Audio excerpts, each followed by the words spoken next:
All right. Thank you for joining us today, Zenaida in the house. I'm so excited to have you here. Welcome everyone to the Joie de Vivre podcast. So excited for you to be here. And can you start telling us a little bit more about yourself? Yes, hello everyone. Thank you, Nairouz, for this brilliant invitation. I appreciate it.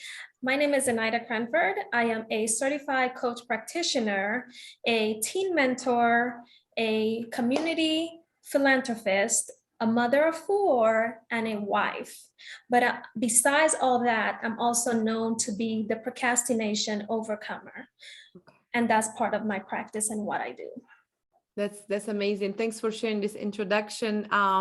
We'd like you to tell us a little bit more about your journey. What brought you to the coaching space? Interesting. Yeah. I never thought in a million years I would be a coach. Okay. It never crossed my mind. I didn't know what a coach was. I just know I fit most of those characteristics. Counseling people, strangers, that was like a daily chore for me. Telling yes to everybody, putting people's needs before my own, serving without, intentionally doing it. Mhm. So what led me to my journey was one day I was chronically ill. Mhm. And I went to the hospital. I passed out 3 times in a row. I was getting assistance from my children, which is very hard to do. And when I went to the doctor told me, I don't think you have anything wrong with you. Your labs, everything has been consistently great. Thank God. But what I do see is poor quality of life, a poor lifestyle. When I heard that, I was in complete shock. I thought I was very physically fit, being very active with the kids, doing everything that, I needed to do to stay, put. And I sit down and I look at myself. And as I was dressing myself back in the bathroom at the hospital, I was like, wow, poor lifestyle. What exactly does that mean? I think I'm good. I'm okay. I could not walk. I lost 30 pounds. I was literally not able to provide for myself. My family and my kids, my husband, everybody had to provide for me. And I would sit in a couch, literally. I am a God-fearing woman, and I believe in God, and to each their religious and spiritual preference. But to me, God placed me in a still mode, literally, because other than that, I would not have listened to his demand. I was going in full circle. I was having too much energy that I didn't have time to sit down and take a breather for me, or actually sit down and take care of myself, whether it is going to a regular doctor checkup or, sitting down and eating a really good, nutritious 4-course meal. Now, part of that journey of me rediscovering myself, because while I was being still, I rediscovered myself. I was chronically sabotaging and procrastinating my lifestyle in a terrible way that I didn't even know, unintentionally. I was doing for other people and pleasing their needs and their happiness and providing as a mom and providing as a wife, as a neighbor. And I didn't thought it was nothing wrong with it. Right. A good person. But it was so bad. I look at myself doing that back then, and I was like, how can I sabotage my self-care that bad? How can I abuse of such gentleness? We've given this body so we can, whatever you put in is what you put out, right? How if they're giving this to us, why are we not earning of it? Right? Why are not we deserving on it? So it's interesting because I now I see and I talk to all these clients of mine and future prospects, and they're like, wow, I feel the same way, whether it is mom guilt or sabotagement or career procrastination or a low poor lifestyle or whatever it is, they still put other people's needs before their own. Because you think that's the right thing to do, but then when you run out of energy and you have nothing to give, you're like, okay, I give too much, it should be a balance. But it is hard sometimes to just have a wake up call without this kind of like, health issues or something like that. That Yeah. will pretty much bring you to realize what you were not aware of. And such an amazing inspiration. Like, it's going to be a little bit hard to transition to self-confidence after sharing your story with us. But how was your wake up call, and how did you, like, because you had a moment of reflection because you were always on the move, so you never had time to sit down and actually think about what you're doing every day. It was more of like a routine cycle, right? So once you get to the point that you realize that, okay, I'm moving too fast and I'm neglecting myself in the process, now I have to wake up actually and include myself in the picture and put myself as a priority as well, because I can't keep going this way. How did you transition from being in that fast cycle to actually getting out of it and focusing on yourself? Yeah, so while I was sitting down in the couch, literally, I had all the time in the world to think. Mhm. Literally, I took a journal and I started journaling, and I started, becoming very spiritually connected with God. I spoke to him like I would speak to a best friend. I would be clear, honest with him. And that's the first thing that I did.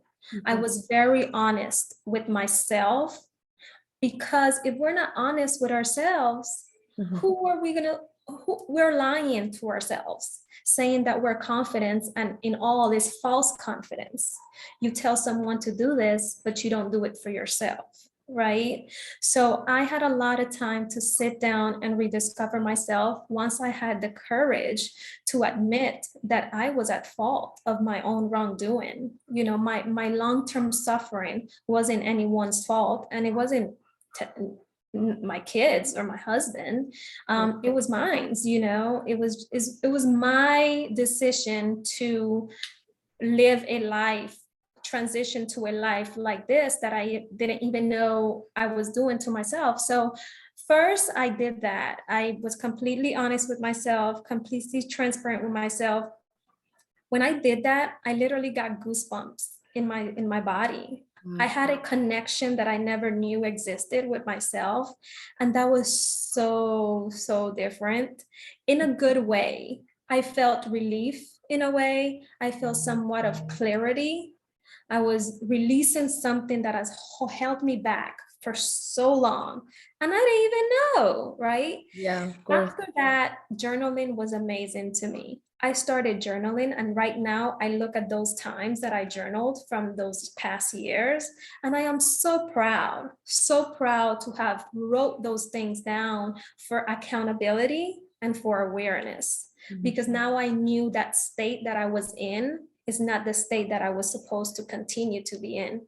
I grew by myself. I didn't know what life coaching was. I didn't know what a life coach does or what it did for anyone, but it would have been very, very easier if Mhm. I would have done it with a life coach, because that authority of accountability, it's so important, because so many times I wanted to just give in and give up and stay in the comfort zone, but I couldn't, because I knew I was doing something too wrong for myself. Mhm. And now I just look at myself. I smile a lot now. Before, I would be so grumpy and irritated, and I yell a lot. And I didn't like who I was, definitely. I didn't know who I was, but because of the importance of journaling, I'm able to see that that person was bitter with herself, was irritated, was annoyed at times, always found the excuse to be a valid excuse. And man, I'm proud of myself. Yeah, I am good. I cheer myself on every day, great. every day. So the inner connection was key at that moment, and you just realized that you were going against your nature.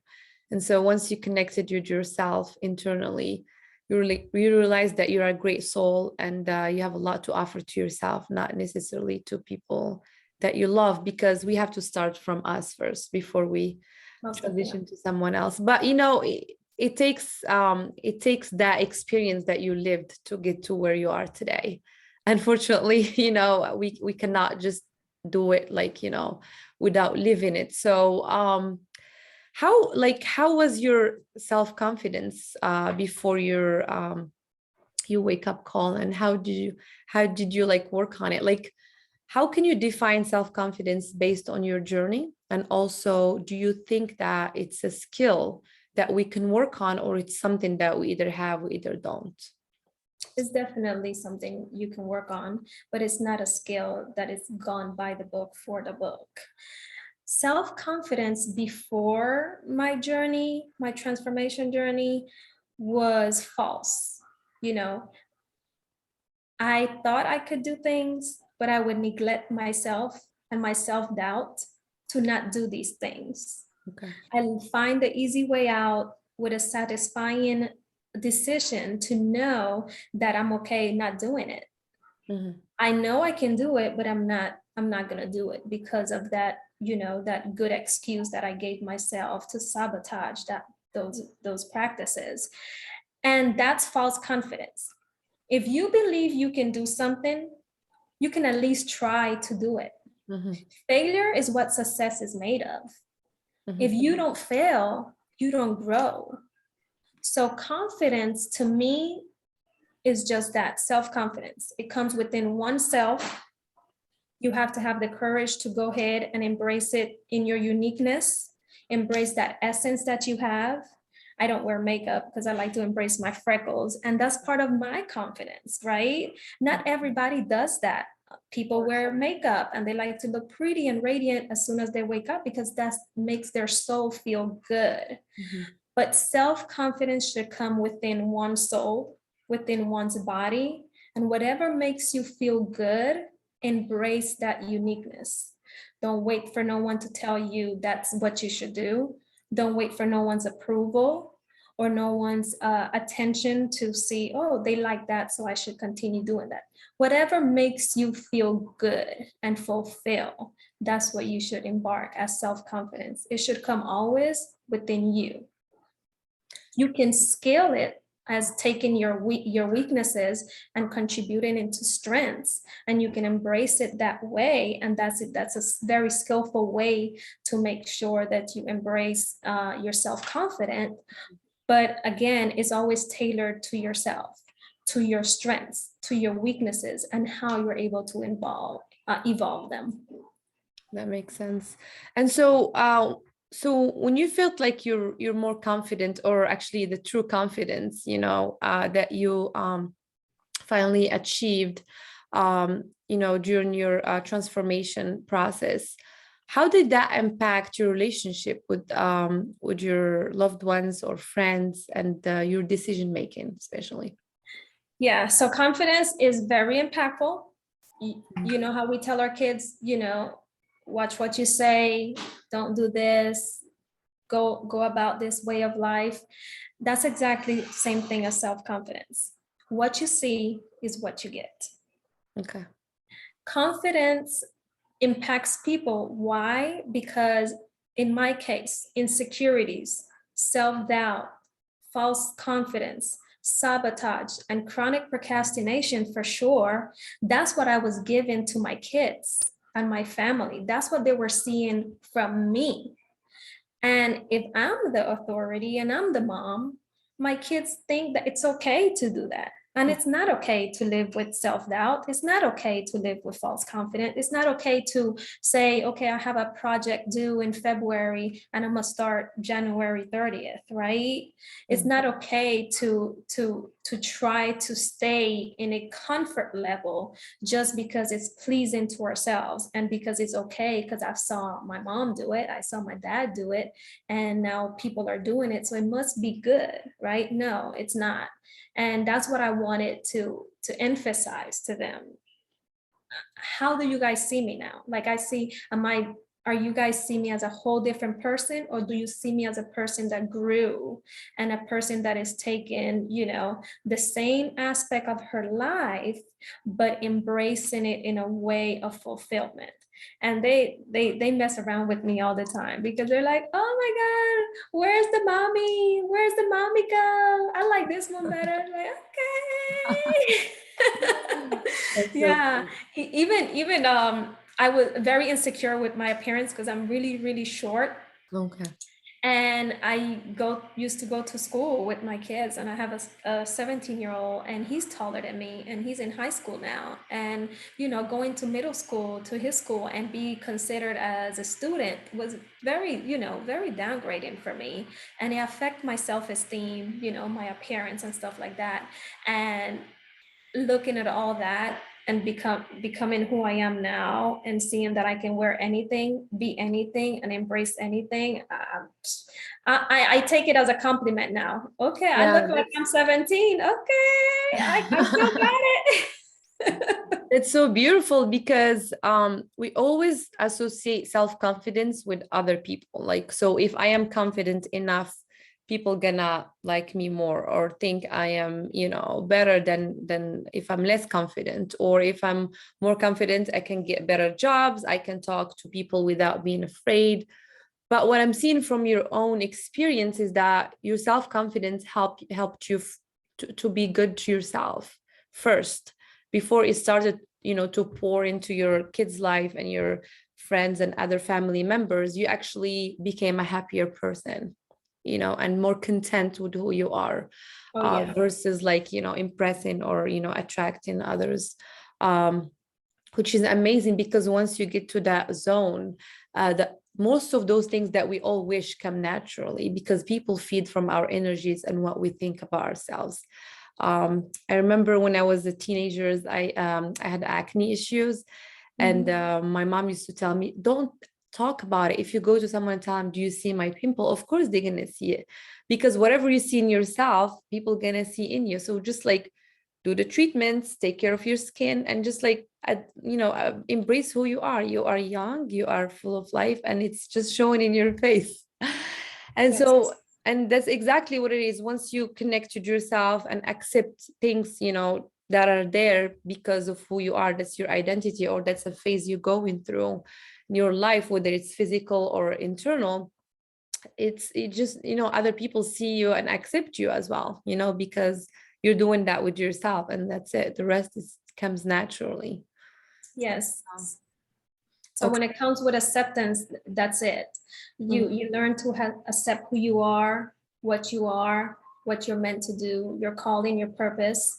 And then when you go after this world, you shouldn't need anyone else's acceptance, because it will come naturally. People Mhm. will be attracted to you because of who you are, how you carry yourself, and the acceptance that led for yourself.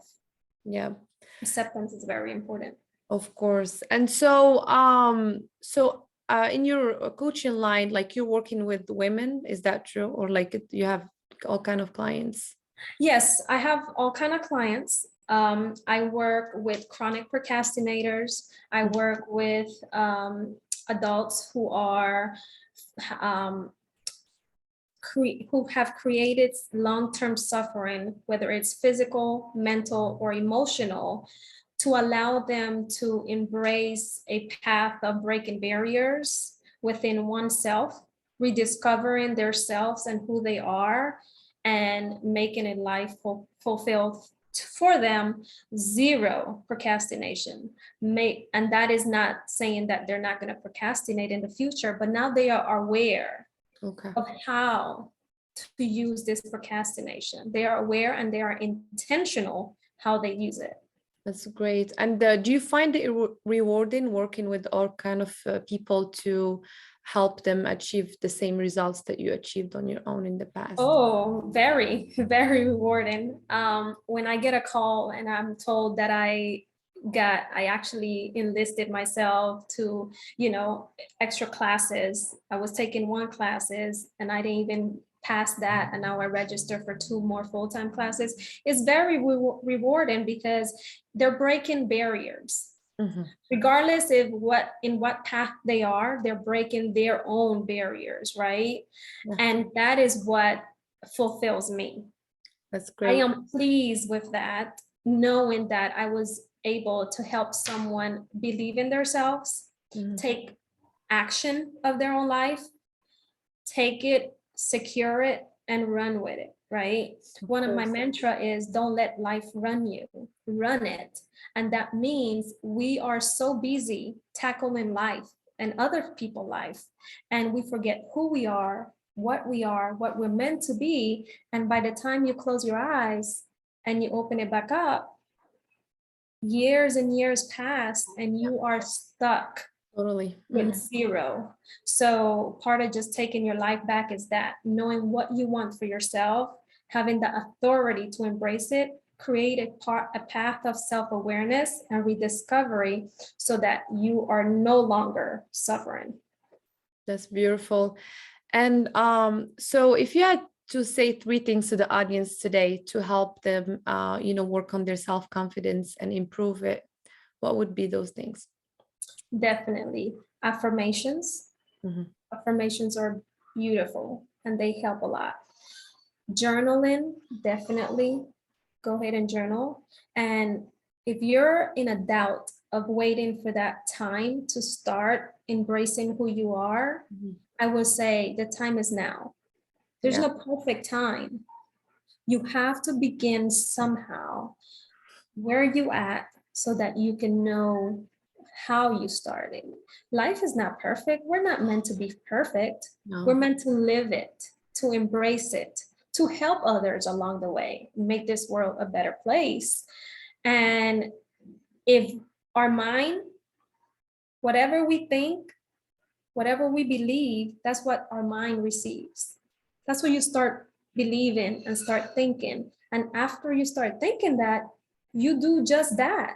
Yeah. I'm not worth it. So you sit down and you crunch in that comfort level and you do just that. You do nothing because you feel you're not worth it. Everyone is enough just as they are. They are enough. They don't need no one's approval. They don't need other authority or higher power to tell you that you are enough.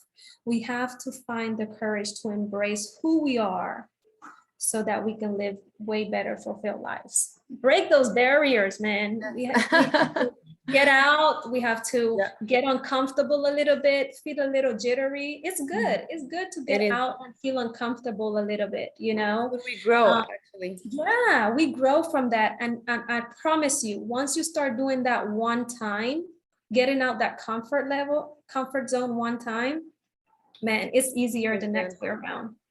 Are you still growing? Like, do you feel like you reached a level where you're like, I'm set for life, or you're still working on improving yourself? No, I'm improving and growing every day. Every day is a lesson learned. Every day is a path that I'm embarking. I grow, I stretch every day. I do believe in taking small steps. Small step is it's amazing. Yeah, I always tell my family members, baby steps. They all know me. Small steps. You can dream big. Yes. You can dream big, definitely. But in order to accomplish those big dreams, you have to start baby steps, because that's going to ultimately increase your outcome of success. So I am growing every day. I am learning every day, even with my kids, simple conversations. I learn new things every day. Yes, and they have a lot to tell. This generation is fun. They know more than us. That's amazing. Yeah, we do actually create images in our minds, and we do those images, create like thoughts, and thoughts create like, feelings, and then we go into an action mode. And that's when we either do something or just sit down and wait for the right time to come. And as you mentioned, there is never going to be a right time. Life will challenge us every day. It's going to be a new story, and so we just have to live it to the fullest. It's been just such a pleasure having you here today. Thank you so much for joining me. You are a true inspiration to women out there, and thanks for this valuable information, and we'll see you next time. Thank you.